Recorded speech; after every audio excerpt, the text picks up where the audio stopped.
Madame, Monsieur, bonsoir, ravi d'être avec vous. Soyez les bienvenus dans ce journal de fin de semaine. Et on commence cette édition avec ces affrontements entre bandes rivales de Mtsapéré et d'Oujani.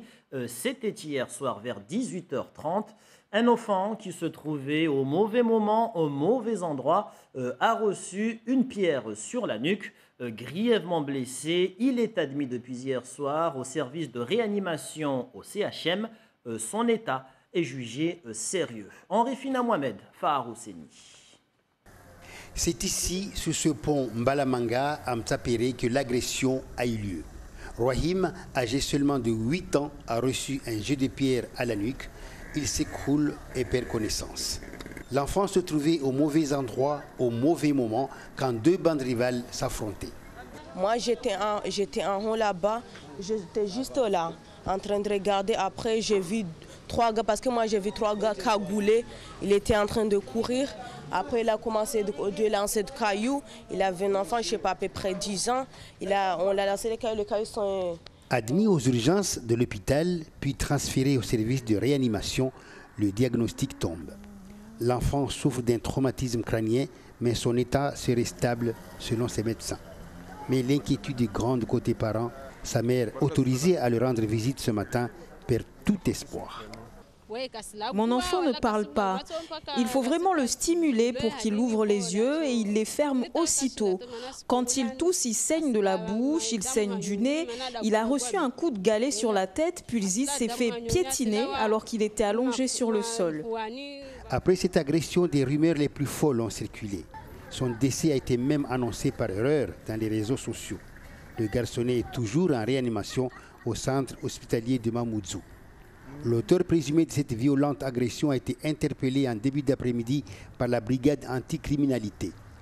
Il a reconnu les faits et se trouve actuellement en garde à vue au commissariat. La politique, J-1 avant l'arrivée à Mayotte du ministre de l'Intérieur, Christophe Castaner sera en visite dans le département du 14 au 16 avril et à cette occasion, il se rendra notamment dès demain matin sur le quartier de Reconquête républicaine, La Vigie, sur les hauteurs de Petite Terre. Sur place, il rencontrera des associations du quartier, à l'instar de l'association Oro. Son vice-président était l'invité de 19h d'hier soir. Je vous propose d'écouter un extrait de son entretien. J'aimerais avoir plus de médiateurs pour essayer, parce que on va essayer pour convaincre ces jeunes-là et essayer de les retirer là où ils sont maintenant. Normalement, et franchement, je suis content qu'aujourd'hui, il vienne à Mayotte parce que ça fait trop longtemps que Mayotte, et surtout La Vigie, en ce moment, il est dans un état catastrophe parce que surtout des routes. Franchement, je suis content qu'il vienne lui-même pour voir. Ce qu'on a besoin à La Vigie, c'est les routes. Les routes, on a vraiment besoin des routes parce que pour accéder, c'est trop difficile. Admettons la saison de pluie, quand il y a la pluie, les jeunes, les enfants ne peuvent pas accéder à l'école parce que les rivières, tout ça, c'est impossible d'aller à l'école. Et surtout les gens qui sont malades, des gens qui ont des affaires à l'hosto, la saison de pluie, c'est pas fréquentable. Du coup, on aimerait surtout la première chose que ce soit les routes. Et aussi, on a aussi des problèmes d'électricité. Dans la région, à La Réunion, plus de 200 personnes sont descendues dans la rue à la rivière des Galets dans l'ouest de l'île. Une marche blanche suite au triple infanticide perpétré par un père de famille il y a quelques semaines. Le mot d'ordre de cette manifestation, stop aux violences intrafamiliales. Le reportage de nos confrères de La Réunion. Ils sont des centaines, Gramoun, Marmaille, parents ou politiques, à marcher ce samedi au port en hommage aux 3 petits-enfants tués par leur père le 24 avril dernier. Pour qu'on ne les oublie pas, pour qu'une prise de conscience soit faite. C'est important pour rendre hommage aux 3 petits lumières à la partie et pour dire que malgré la partie, il ne faut pas nous oublier l'action qui a été faite derrière et que nous prie toujours pour Bana et que nous reste toujours dans l'amour pour accompagner les autres là-haut et que nous dit il ne faut plus faire des affaires comme ça. Noël a vécu la même situation. On lui a enlevé sa petite fille il y a quelques années à Saint-André et les questions sur les motivations d'un tel geste demeurent. Il y a beaucoup de questions qui se posent. Pourquoi arrive-t-on donc à ces animosités comme ça? pourquoi ces enfants innocents meurent comme ça. Et on a envie de poser des questions et puis avoir des réponses concrètes surtout. Et surtout aussi qu'il y ait de la prévention, qu'on agisse, quoi. Pour Kaliana qui ouvre la marche, le rôle d'un papa, c'est de protéger son enfant. Je suis émue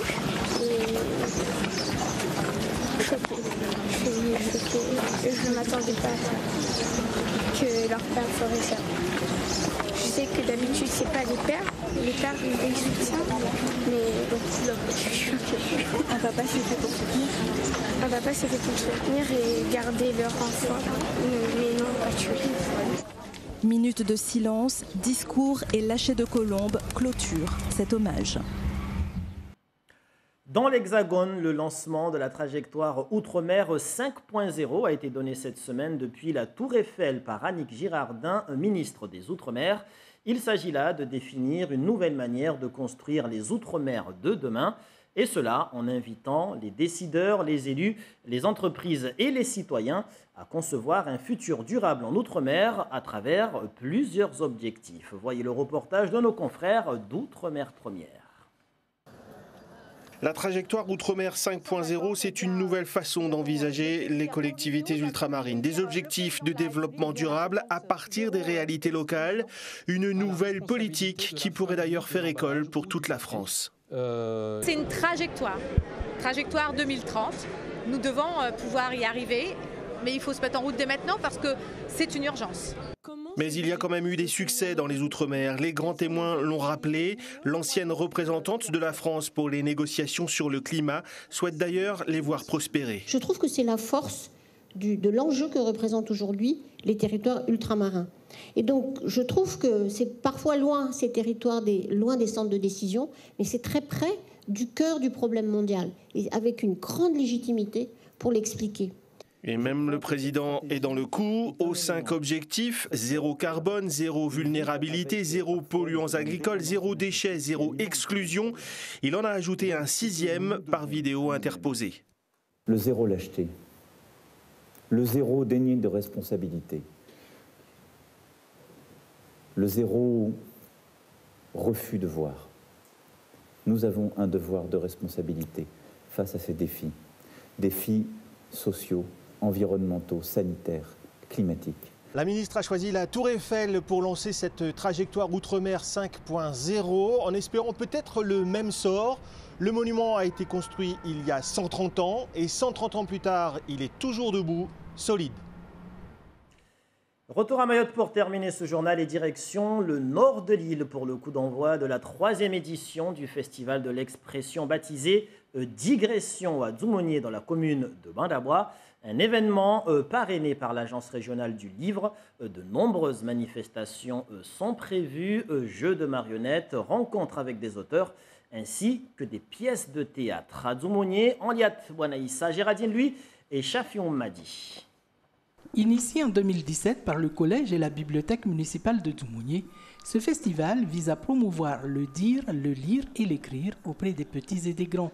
Des conteurs comoriens et réunionnais participent à ce festival, ce qui permet d'enrichir la transmission des récits traditionnels et du plurilinguisme à travers le shimaoré et le français. Et pour donner du ton au festival, un spectacle de contes avec Soumet Ahmed et Mounawar, très applaudi par le public.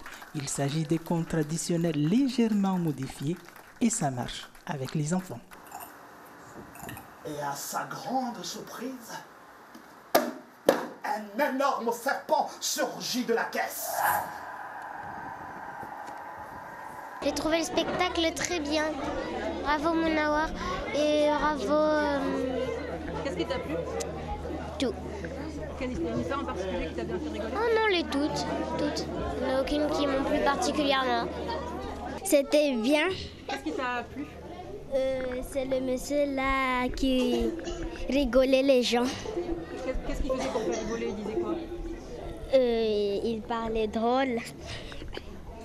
Qu'est-ce qui t'a le plus fait rigoler? C'est sa façon de réagir. Le spectacle s'appelle Les Contes de Zil. Ce spectacle-là, en fait, on a collecté des contes dans tout l'archipel, Ngazidja, Moélie, Anjouan et à Mayotte. Et on a regroupé tous ces contes-là. Donc moi, j'ai fait appel à Mounawar, qui est musicien de La Réunion, et qui est venu. Et puis on s'est mis ensemble, on a dit qu'est-ce qu'on peut faire avec ces contes et de la musique. Et donc on a choisi évidemment parmi les contes, parce qu'on ne pourrait pas raconter pendant une heure. Et nous, l'idée qui nous primait beaucoup, c'est comment amuser les enfants, leur passer un bon moment, en même temps pouvoir leur raconter quelques contes. L'Agence régionale du livre et de la lecture accompagne la bibliothèque et le collège dans la mise en place de la programmation, la finalisation des contrats des artistes et des demandes de subventions au nom des livres. Donc là, l'objectif, c'est vraiment de se dire, on a plein de formes d'expression possibles, des expressions artistiques, des expressions littéraires, des expressions corporelles, et c'est tout autant de manières de parler d'un texte et de le faire vivre. Et donc ensuite, on peut commencer, par exemple pour les enfants, à leur dire, mais vous avez entendu un texte, vous avez entendu des contes, vous pouvez aussi les retrouver à la bibliothèque dans les livres. Ce festival de l'expression, un nouveau genre, vivra à Banrabois jusqu'à samedi 20 avril prochain.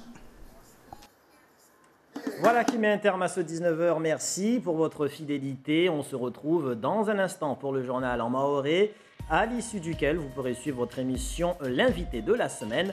Ali Chamsidine reçoit Fumo Silahi, consultant en communication et relations publiques. À 20h05, votre rendez-vous musique avec Top Masiwa. Yumna reçoit le chanteur de dancehall Admiralty. Et puis à 20h30, ne manquez pas votre feuilleton Blue Demon. Belle soirée à tous sur la première et à tout à l'heure.